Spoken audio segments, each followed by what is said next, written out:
Yang Garra bergumam sambil menatap punggung istrinya. Jam sudah menunjukkan pukul 1 dini hari. Pesta makan malam di rumah keluarganya telah berakhir. Mereka semua pun sudah kembali ke rumah masing-masing. Garra dan Maryam balik ke apartemen. Hari ini semua beban yang masih tersimpan dalam hatinya bertahun-tahun ini akhirnya terangkat sudah. Dia sudah berbaikan dengan keluarganya. Dan rasanya begitu nyaman. Seperti kata Maryam, mamanya pun pasti sudah tenang di atas sana. Garra terus menatap punggung sang istri dari belakang dan senyum-senyum sendiri. Ia belum mengantuk, matanya masih sangat terang.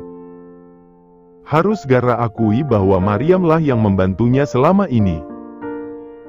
Orang-orang yang mengatakan bahwa istrinya hanyalah seorang wanita manja dan kekanakan tidak akan pernah tahu kalau di balik sifat Maryam yang begitu, tersembunyi sisi dewasa, lembut dan pengertian. Maryam tahu bagaimana menyembuhkan masalah hati Garra tanpa memaksa pria itu. Semuanya terjadi begitu saja.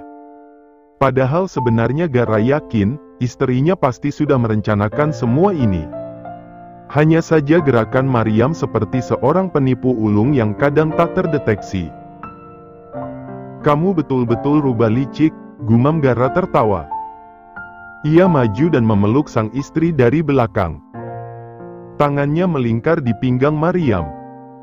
Sesekali akan mengelus perut istrinya. Merasakan bayi mereka yang mulai terbentuk di dalam sana. "Sayang, bangun dong. Temani aku ngobrol," gumam Garra lagi. Ia sungguh belum mengantuk. Butuh teman bicara. Karena tak ada gerakan sama sekali dari Maryam, dan Garra bosan tak ada teman bicara. Pria itu pun mulai berpikiran nakal. Garra makin nakal. Karena istrinya belum ada tanda-tanda mau membuka matanya, Garra membalikkan tubuh wanita itu hingga menghadapnya. Maryam mulai bersuara. Garra tersenyum. Tangannya makin bergerak nakal.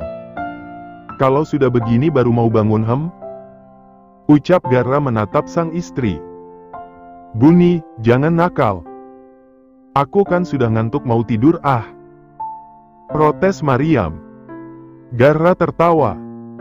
"Aku lagi pengen," gumamnya kemudian. Maryam melotot. Ngantuknya mendadak hilang. Dan akhirnya Maryam pun setuju untuk menemani sang suami. "Terima kasih," gumam pria itu. "Untuk apa?" "Karena bersedia menjadi istriku. Karena semua yang kamu perjuangkan untuk memperbaiki hubunganku dan keluargaku. Untuk semuanya. Terutama untuk dirimu yang tidak pernah mundur waktu mengejarku dulu." Garra bicara sembari mengusap-usap lengan istrinya. "Tanpamu, mungkin aku masih menjadi seorang laki-laki dingin yang tidak tahu apa itu cinta, pria kaku yang terus menyibukkan diri dengan bekerja. Yang tidak tahu masa depannya seperti apa." Garra menuturkan dengan panjang lebar. Menyampaikan semua yang dia rasakan selama ini. Dirinya yang dulu, sebelum Maryam datang mengacau dalam hidupnya, sangatlah tidak berwarna. Tiap hari hanya mengurus kasus. Bahkan makan saja tidak ia nikmati. Dulu hidupnya terlalu datar. Sampai si pengacau gila yang dia cintai ini datang. Garra tertawa kecil mengingat masa-masa pertama kali dia bertemu lagi dengan Maryam dan wanita itu dengan percaya dirinya ingin menyatakan cinta sekaligus mau pacaran dengannya di kantor polisi. Itu adalah masa-masa paling indah yang tidak akan pernah seorang Garra lupa. "Akhirnya kamu sadar punya istri hebat seperti aku kan?" Maryam menatap Garra percaya diri. Suaminya tertawa. Lalu mengangguk. "Istri hebat, dan sedikit gila." Setelah itu ia menggoda Maryam. Buni. Tawa Garra makin kuat mendengar rengekan manja istrinya. Bulan-bulan berlalu, hubungan keluarga Garra dan keluarga Maryam kini menjadi harmonis dan dekat. Mama Mia, Mama Bunga dan Mama Gia mertuanya Foster menjadi kumpulan ibu-ibu arisan dan menjalin persahabatan.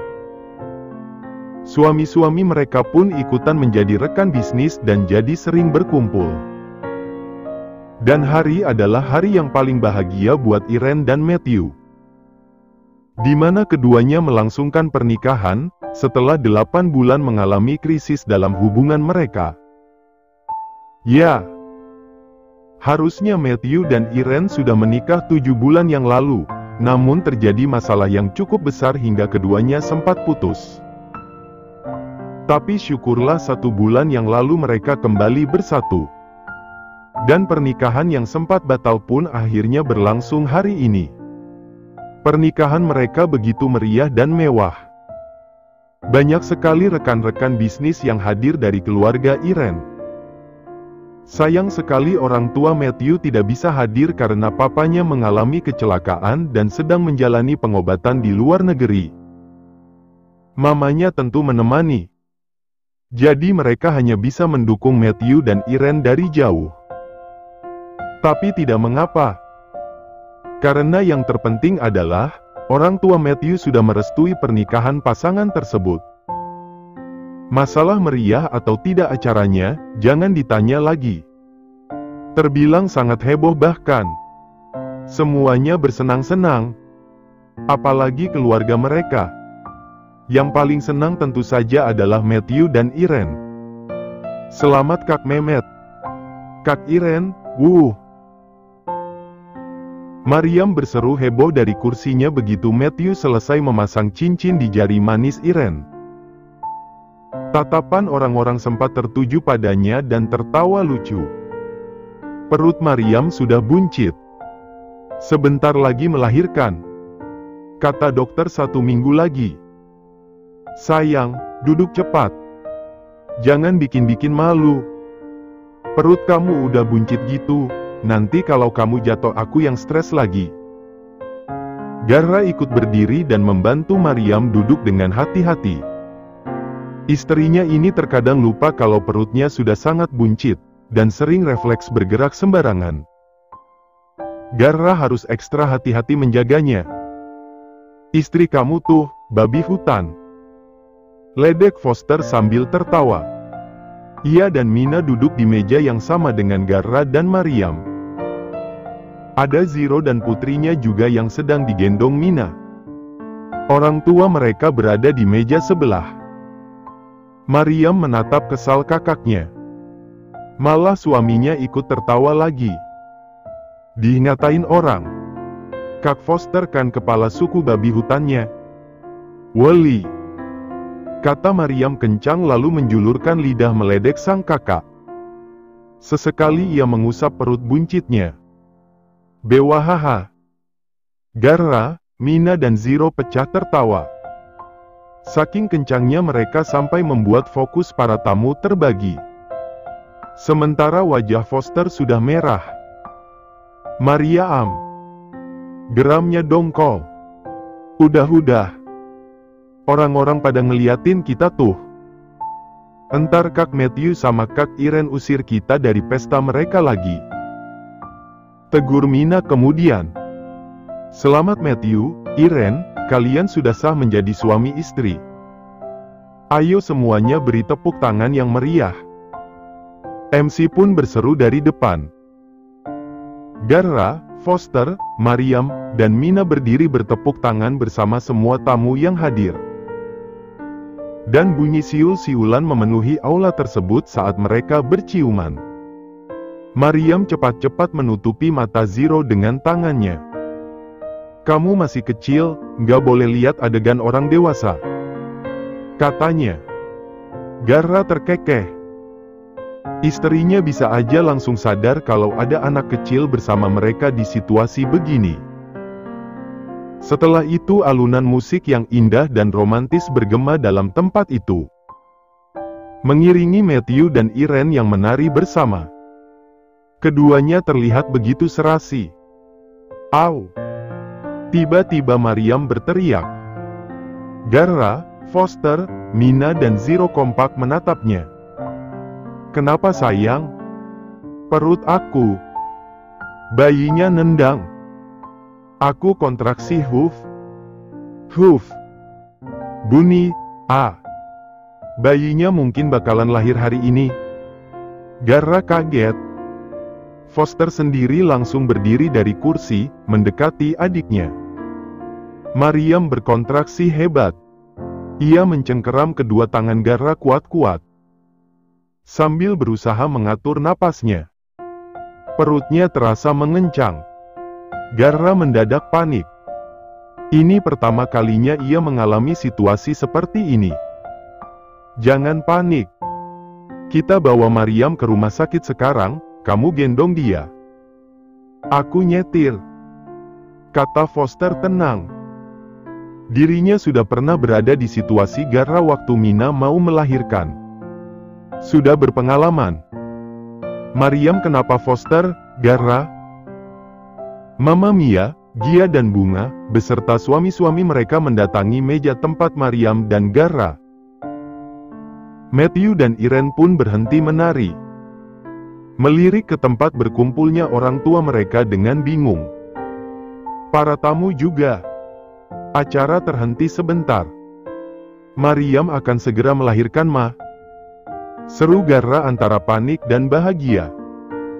Ia pun menggendong sang istri dan membawanya keluar. Mama, Papa sama yang lain tetap di sini dulu sampai acara Matthew dan Irene selesai. Biar aku dan Garra yang temani Mariam. Mina, kamu di sini juga, kata Foster. Dia tidak enak karena sejak tadi mereka sudah mengacaukan pesta pernikahan Matthew dan Irene. Tapi Mama mau ikut Foster, kata Mama Mia. Di sini aja dulu, Ma. Abis acara baru kalian ramai-ramai ke rumah sakit, balas Foster. Meski masih keberatan, mamanya mengangguk. Mereka kembali ke tempat duduk. Dan Foster berlari cepat keluar aula, mengejar Garra. Ruang aula pun kembali tenang. Dan musik kembali berbunyi. Matthew dan Irene melanjutkan dansa mereka. Begitu sampai rumah sakit, perawat langsung mengarahkan Garra ke ruang persalinan. Garra mendampinginya. Pria itu terus menggenggam jemari Mariam, meremasnya seolah ingin menyalurkan kekuatan ketika Mariam mengerang menahan ketegangan kontraksinya dan membantunya mengingat bagaimana cara menghirup dan menghela napas untuk meredakan sakitnya. Kamu nggak apa-apa kan sayang? Mariam tersenyum karena melihat suaminya tampak cemas dan menatapnya dengan panik. Foster menunggu di luar. Tak kalah cemas juga. Nggak apa-apa, gumam Mariam. Garra terus menggenggam tangannya. Dokternya akan segera datang, ucap Garra. Tak lama kemudian seorang dokter perempuan masuk. Sudah waktunya, Suster, kata dokter tersebut setelah memeriksa keadaan Mariam. Garra makin tegang. Genggamannya di tangan Mariam makin kuat. Ya Tuhan, sebentar lagi anaknya lahir. Ah! Mariam mulai berteriak kesakitan saat dokter dan dua suster membantunya bersalin. Cukup lama, sampai suara tangisan bayi memenuhi ruangan tersebut. Rasa sakit yang dirasakan Mariam saat melahirkan mendadak hilang ketika bayinya lahir. Mariam menangis bahagia. Begitupun Garra. Bayi kita lahir sayang, Garra mencium kening Mariam. Lalu menatap bayi mereka yang kini sudah berada di pelukan Mariam. Bayi laki-laki yang tampan. Selamat Pak Garra, Ibu Mariam. Bayinya sangat tampan, seperti papanya.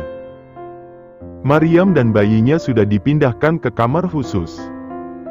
Garra yang memintanya. Tentu karena rumah sakit ini adalah milik keluarganya. Bayi mereka setia berada di pelukan sang istri.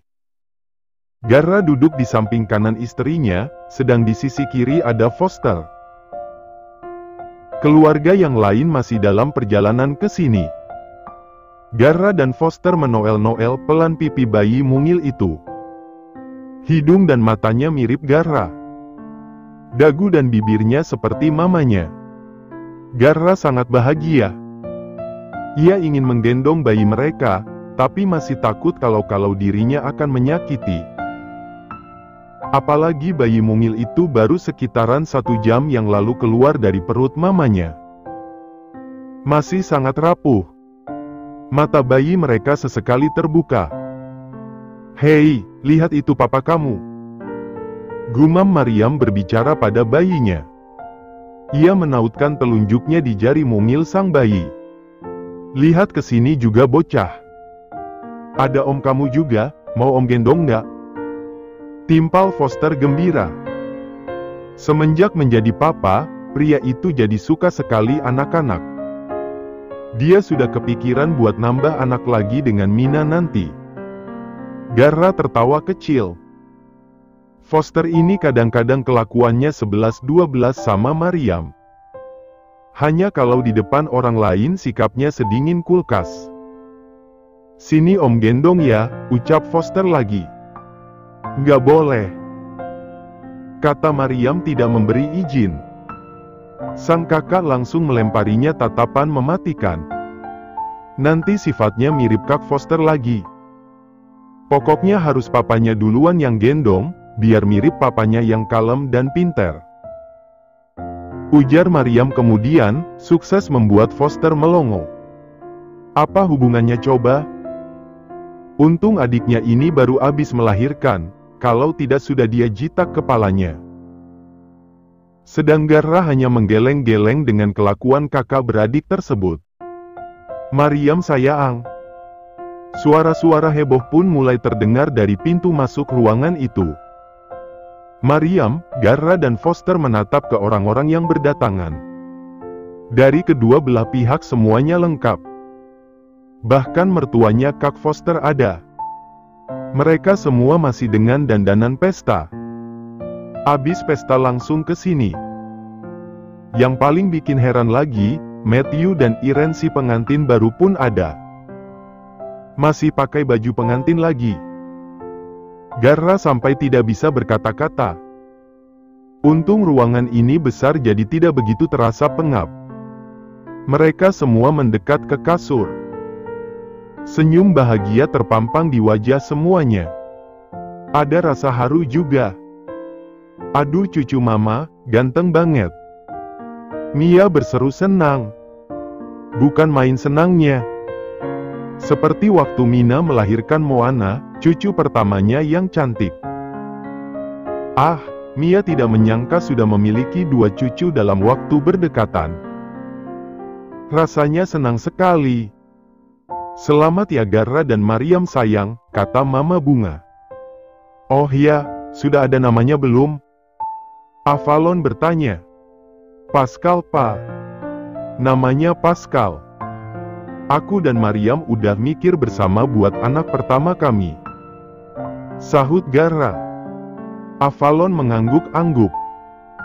Pandangannya fokus ke sang cucu. Nanti dia pengen bisnisnya yang lain diurus sama cucu pertamanya saja. Karena Garra tidak mau. Kalau rumah sakit, sudah hak paten milik Zero. Ia sudah membagi hartanya buat masing-masing putranya. "Moana, kamu punya adik sekarang," kata Mina ke putrinya. Foster mengambil alih menggendong sang putri yang sebentar lagi akan memasuki usia 1 tahun. Semuanya sangat senang malam itu. Terutama Maryam dan Foster, juga Irene dan Matthew yang baru saja menjadi pengantin baru. Hari-hari berlalu. Tanpa terasa sudah 2 bulan lewat semenjak Maryam melahirkan. Baby Pascal sudah memasuki usia yang kedua bulan ini. Papa dan mamanya mengurusnya dengan sangat baik. Maryam makin keibuan. Ya, meskipun sifat nakalnya yang kadang suka bikin gemas itu sama sekali tidak berubah. Demi suami dan bayinya, Maryam yang sama sekali tidak pernah menyentuh dapur dari lahir akhirnya mau belajar memasak. Apalagi Maryam tahu kemungkinan besar dia tidak akan melahirkan satu anak saja. Dia harus belajar menjadi mama dan istri yang diandalkan. Dalam banyak hal. Termasuk di dapur. Garra pernah bilang ingin mencoba masakan buatannya. Maryam pun tertantang. Sudah hampir 2 minggu ini dia belajar memasak. Malam ini juga. Maryam bahkan menyuruh semua pembantu pulang pada keluarga mereka dulu karena hari ini dia mau masak tanpa ada gangguan orang lain. Di rumah tinggal tukang kebun dan satpam saja yang berjaga. Maryam dan bayinya ada di dapur. Sang bayi tampak nyenyak dalam box. Sementara Maryam sibuk mengiris-ngiris bumbu. "Kamu ngapain sayang?" Tiba-tiba suara Garra muncul dan sudah memeluknya dari belakang. "Kamu udah pulang? Aku lagi masak buat kamu," sahut Maryam. Garra tersenyum sembari mengendus-endus pangkal leher istrinya dan mengecupi telinga Maryam. "Jangan nakal Buni. Aku lagi sibuk," tegur Maryam. "Usia baby Pascal udah 2 bulan. Gumam Garra terus menempel di belakang Maryam. "Terus? Kamu udah bisa dong." "Bisa apa?" "Itu. Aku udah gatal banget nih. Gak tahan. Gak bisa nunggu lagi. Udah lama loh kita gak lakuin ritual suami istri. Ayo sekarang ya." Maryam melotot, kemudian mencubit lengan suaminya. "Au. Kok cubit-cubit gitu sih sayang? Lagian, ini di dapur dan aku lagi masak. Kamu malah minta yang aneh-aneh." "Arg."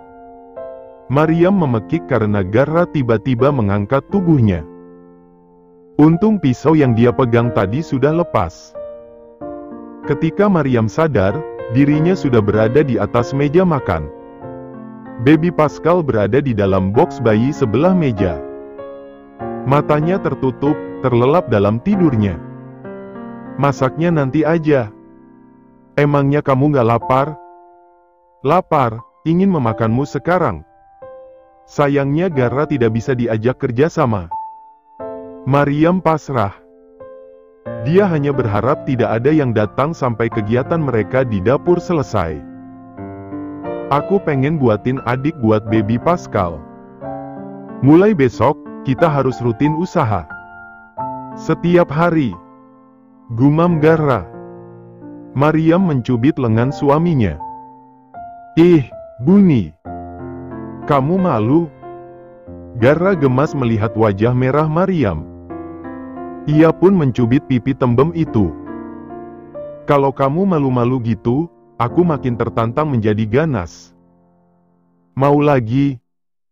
bisiknya dengan nada menggoda. "Enggak. Aku mau lanjut masak."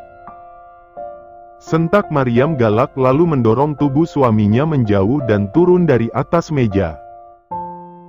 Astaga, dia sampai lupa mau masak akibat ulah suaminya. Garra tersenyum lebar. Ketika istrinya melangkah melewatinya, ia langsung mengangkat tubuh Maryam, hingga kakinya wanita itu melingkar di pinggangnya lalu berputar-putar. "Istriku adalah wanita nomor 1 di dunia ini," seru Garra kuat. Maryam sampai kaget. Tapi melihat suaminya begitu senang, Maryam ikut tertawa. "Suamiku adalah pria paling hot di dunia." Maryam ikut berteriak. Garra berhenti sebentar, mereka saling berpandangan lalu tertawa bersama. Betapa bahagianya kehidupan keluarga mereka. Meski kadang bertengkar karena cekcok-cekcok kecil, cinta mereka bertambah kuat. The End.